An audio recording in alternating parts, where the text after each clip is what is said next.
যেটা লিখেছি আমি প্রভু যিশুর কৃপায়, আমি এটা মন থেকে লিখেছি।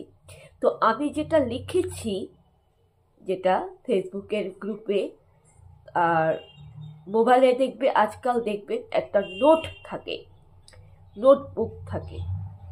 আজকাল কিন্তু মোবাইলেও কিন্তু কিছু কিছু লেখা ডকুমেন্টস, মানে সাজেশন লেখা যায়। দেখবেন পরীক্ষার্থীরা, মাধ্যমিক পরীক্ষার্থী, উচ্চ পরীক্ষার্থীরাও কিন্তু মোবাইল কিন্তু নোট করে রাখে।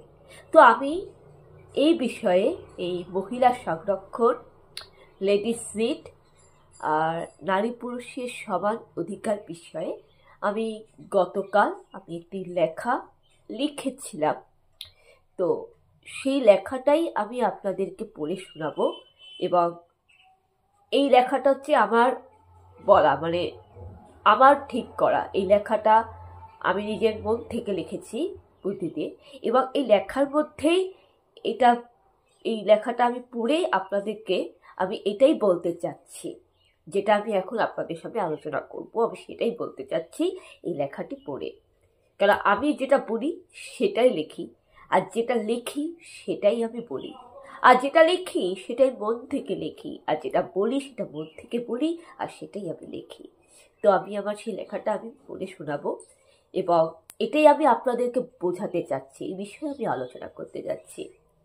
তো বন্ধুরা, আপনারা দেখবেন সব নারীদের মধ্যে কিছু কিছু নারী যোগা, এক্সারসাইজ করা এবং ক্যারাটে শেখা। আজকাল তো অনেক মেয়েরা ক্যারাটে শিখে, জিম করে, যোগা এক্সারসাইজ করে। তো সেই সব মেয়েরা স্বাবলম্বী। আজকাল আমরা মেয়েরা যথেষ্ট স্বাবলম্বী, শক্তিবতী। লাঠি খেলা, মহারাষ্ট্রের দিকে দেখবে লাঠি খেলা হয়, আর মার্শাল আর্ট করা, যুদ্ধের জন্য প্রশিক্ষণ নেওয়া, এই সমস্ত শক্তিমতী, বলবান, স্বাবলম্বী নারী, সাহসী, বীর, প্রতিবাদী নারী এবং সচেতনশীল নারীদের সংরক্ষণ থাকা উচিত না। তার কারণ এদের সংরক্ষণ থাকার প্রয়োজনই নেই, কেননা এইসব নারী মা বোনেরা তো যথেষ্ট সাহসী, স্বাবলম্বী এবং এরা আত্মনির্ভরশীল। এরা ক্যারাটে প্রশিক্ষণ জানে, এরা মার্শাল আর্ট শিখা, লাঠি খেলা শিখা। এরা শক্তিমতী, দেহের দিক থেকে, মানসিক দিক থেকে এরা শক্তিমতী, শক্তিমান। এদের মধ্যে হনুমানজি দৈব শক্তি আছে। আর এরা বলবান, এরা সাহসী, সচেতনশীল, স্বাবলম্বী, আত্মনির্ভরশীল। তাই এসব নারীদের সংরক্ষণ থাকা উচিত না।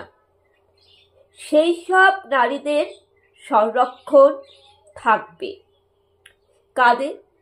যারা দুর্বল, যারা ক্যারাটে জানে না, যারা মার্শাল আর্ট জানে না, যারা জিমে যায়নি, যারা সাঁতার কাটেনি, যারা দেহের দিক থেকে দুর্বল, মানসিক দিক থেকে দুর্বল, যারা সাহসী নয়, যারা ভীরু, ভীতু, যারা দুর্বল, যারা অসুস্থ, রোগী এবং অন্তঃসত্ত্বা নারী, যারা একেবারে 60+ উপরে বয়স্ক দিদিমা, ঠাকুমা, যারা জরাধর্ণ হয়ে গেছে, কুজো হয়ে গেছে, যারা ফিজিক্যাল হ্যান্ডিক্যাপ, প্রতিবন্ধী, যারা একেবারে অশোচনীয়, অসহায়, খারাপ অবস্থা, সেই সব নারীদের সংরক্ষণ থাকা আবশ্যক, খুবই ইম্পর্টেন্ট।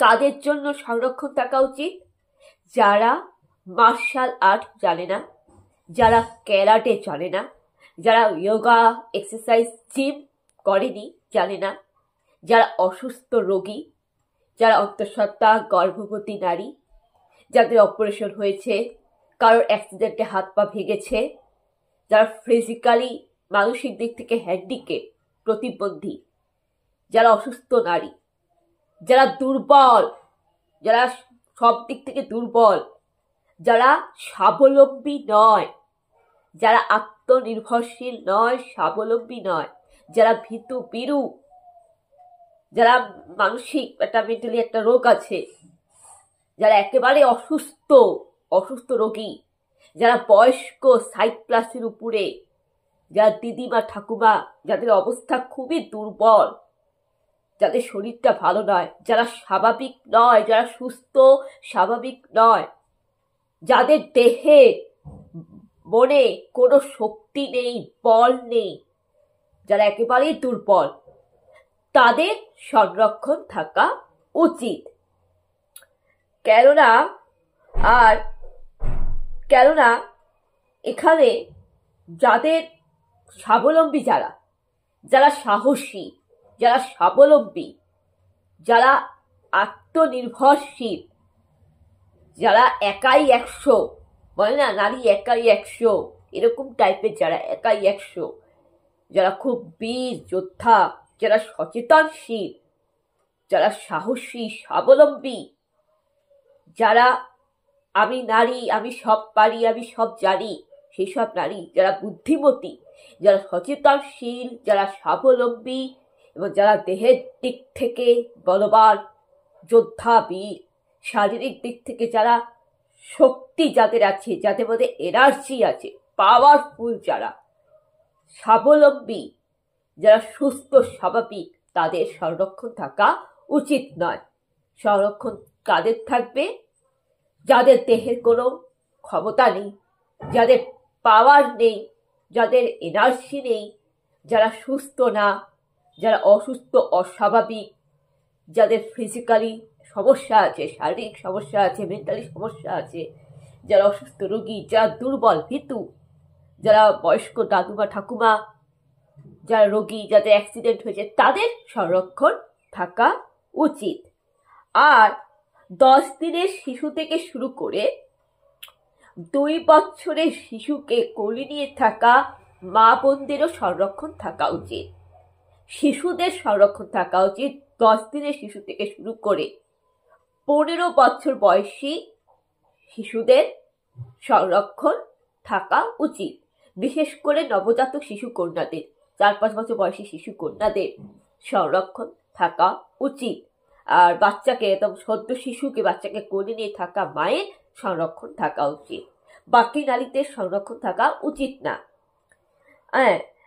আর আমরা সবাই নারী পুরুষদের সমান অধিকারের কথা বলি, নারী পুরুষদের সমান স্বাধীনতার কথা বলি।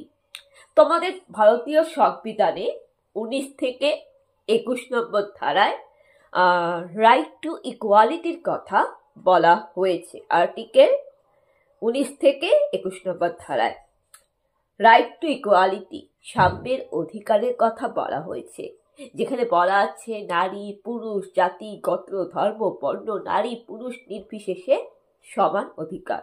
তাই সেইটা নিয়েই আমি বলছি সেই সূত্রে যে